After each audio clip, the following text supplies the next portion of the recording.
Hey everyone, and welcome to another episode of the Charles A. Gorman Show. Today I am finally going to give you guys my movie review of Supergirl 2026 that was directed by Greg Gillespie. And let's get started. Now, as I said in my out of theater reaction, while I did have fun and overall enjoyment with the movie, I will add to the fact that I'm also very disappointed with the movie as well.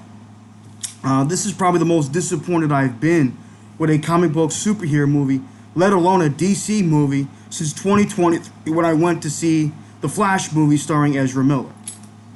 Do I think Supergirl 2026 is better than the Flash movie from 2023? Yes, but not by a whole lot. Let's start on what I liked about this movie. The action was good, not great, but it had some badass moments. The young actress that played Ruthie, I thought she did a nice job. I thought Millie Alcock overall did a nice job as Supergirl. Not a great job, not a terrible job, but a nice job.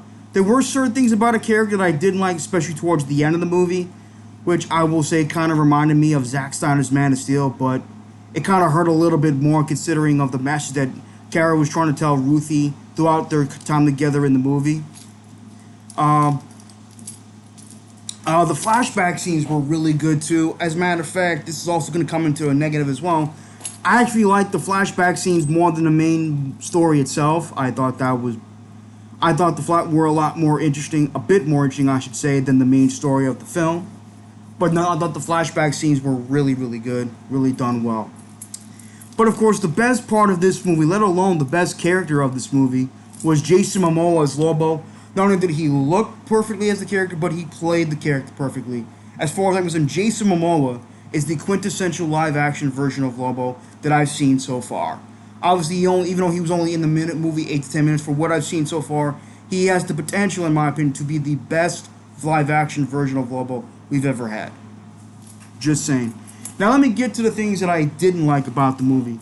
The script, a lot of the writing, the adaptation of the Woman of Tomorrow comic series. I thought they were all done pretty bad to some extent. I thought the script was very bad to some extent.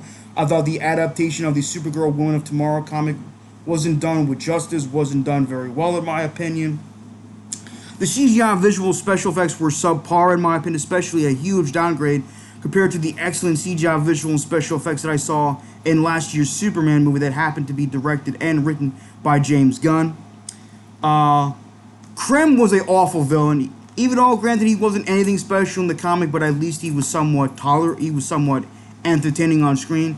In the movie, he just flat out sucked. Like, even if his most badass moments, I just did not care for him nor his look in the movie. He's just, to me, I think Krem will go down in history as one of the worst comic book superhero movie villains of all time. That's just the way I feel about it. Actually, what Kara Zor-El does then towards the end of the film is very reminiscent of what Henry Cavill's somewhat reminiscent of what Henry Cavill's Superman did towards the end of Man of Steel, although a bit more worse considering, as I said, the message that Kara was trying to instill onto Ruthie throughout the course of the movie.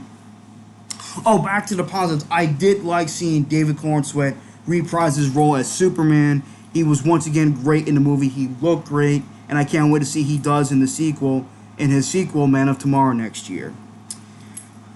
Let's see now, going back to the negative. What else that I did not like about the movie? Oh, yes, the pacing. The pacing was not very good in this movie. Granted, it didn't take me out of the film, but it was still not a very well-paced movie.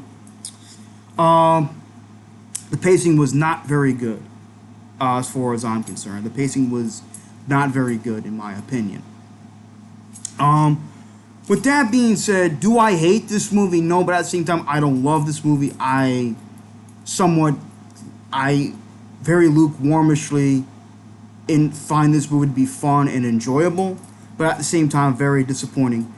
For my scale of 1 to 10, I originally thought of giving this movie a 7 out of 10, but you know what? I am going to give it a 6 out of 10, which is an average movie. And on a scale from an A+ to a screw you, I'm giving it a C, a very moderate size C.